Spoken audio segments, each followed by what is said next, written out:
Hey there, Dale. Hey, how you doing? Phew. Well, it's not Tuesday, and we decided to delay things, and the news isn't great, so I could be doing better.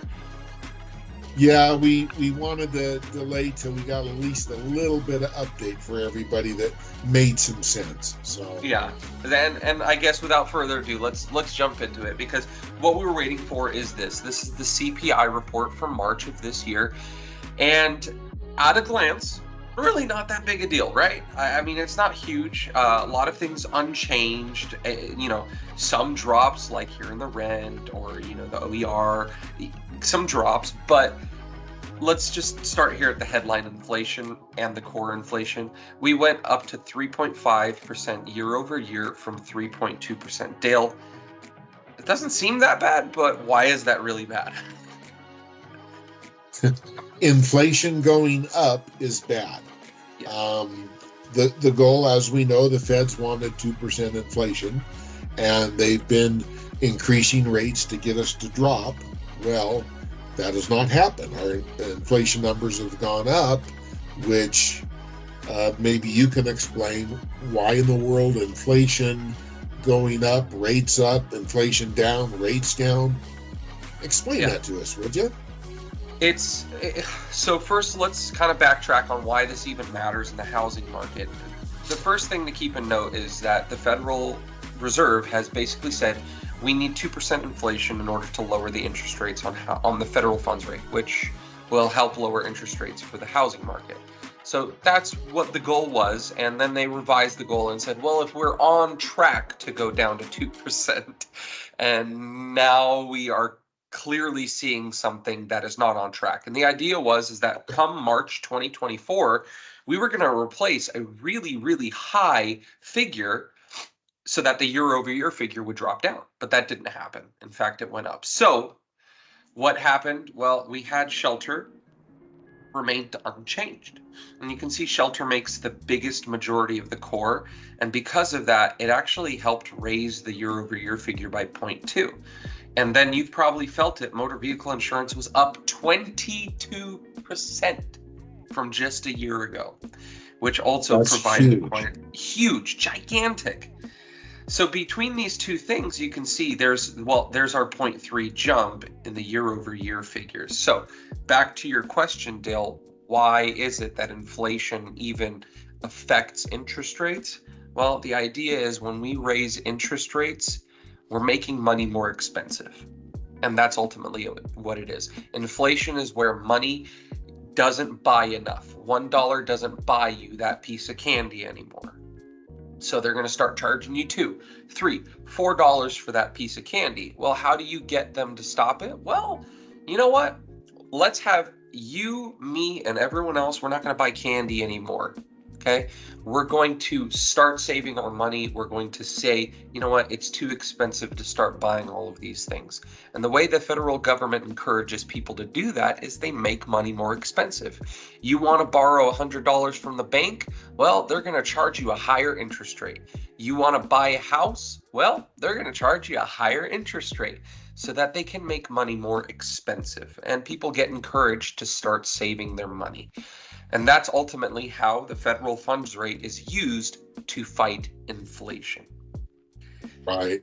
And that's one of the challenges we have is people owe more now on credit cards than any time in history before. Yep. And so until the public, for lack of a better word, can start controlling some of their spending, it's a cause and effect situation, and it's really unfortunate because we've gone from 6 rate changes to be lowered this year, now to 3, now to 2. There you go. And, And Dale, this is an ivory tower moment. This is you said right. it, and I know you don't make these policy changes, but you said it. Until people can learn to not spend their money, this is just one of those things where you have the Federal Reserve sitting up in their ivory tower making these policy decisions, not realizing that we have record levels of credit card debt We have record levels of consumer spending because we just exited this huge, massive pandemic that absolutely wiped out everyone's savings, and they have nothing to fall back on. So, and that's going to create challenges in the future for sure. Yeah. So what are our challenges today? Well, all these bad numbers culminate in a very bad day on the bond market right now. We're about 80 basis points down. Typically, we don't see a big jump like this, and you can see it's quite significant, at least from the foreseeable past.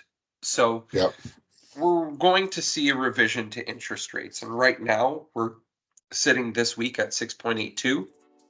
We're going to see this number rise. Could be 7% higher. Who knows?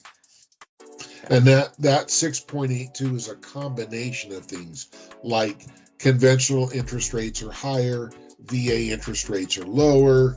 That's just a combination of the average rate.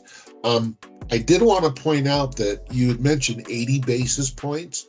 For those of you that don't know what that means, that is almost a full 1% drop in mortgage-backed securities. And in this chart, down is bad, up is good. This has dropped almost a full percent, which will increase rates. We want it to be green. Green is good, red is bad. And just for extra clarification, when you say 1%, we're not talking about literally 1% interest rate. We're talking about the cost for a particular interest rate. Correct. Yeah. So we're not going to see rates jump from 6.82 to 7.82. Don't read that. It's going to just be more expensive to get a 6.82% interest rate. Right. Yeah. So, Dale, what are our potentials? We have the diagnosis. We see some things happening. Hopefully this is a bump in the road. But what are our options from here on out?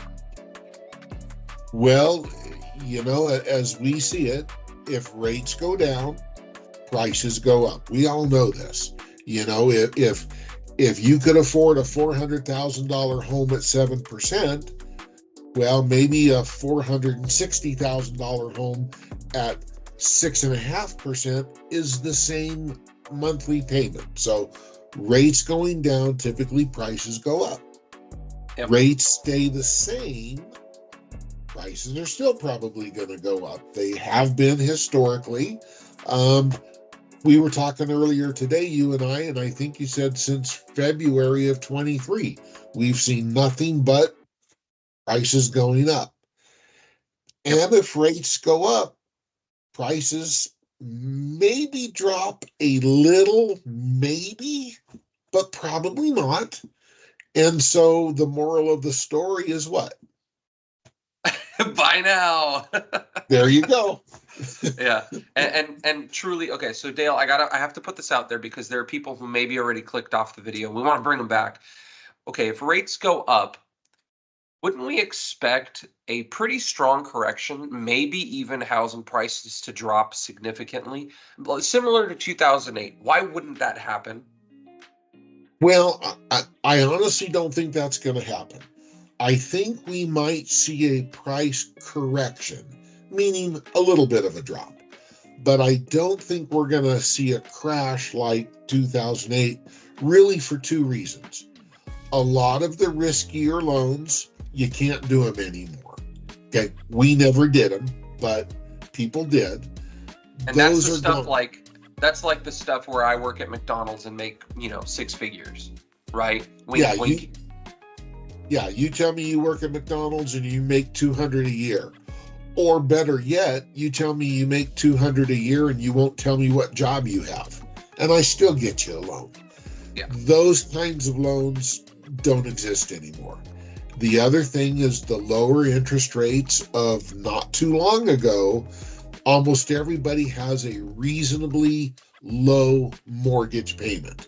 And so if I have a 2.5% loan on my house and my $500,000 house is, say, $1,600 a month, you want to buy it, I'm not selling it for less than what I want, because if you won't give me what I want for it, well, then I don't sell it. And Yep. I have a $1,600 a month mortgage. So I really don't see a crash coming. Maybe a correction based on rates. Yeah, I agree. And the problem is, it's a tough time. I think that rates are going to normalize. If they do drop, they will happen before the election. And who knows what happens after that? Right, right. It is truly the wild, wild west. Yep. So, all right. Well, we're gonna let you guys go. That's about it for today. Have a great day. Yeah, if you have any questions, reach out to us. We'd be more than glad to help you. Again, we'll probably do another video in the future about all the fun solutions that we have at our disposal for creative financing. Get together with us and we'll help you out.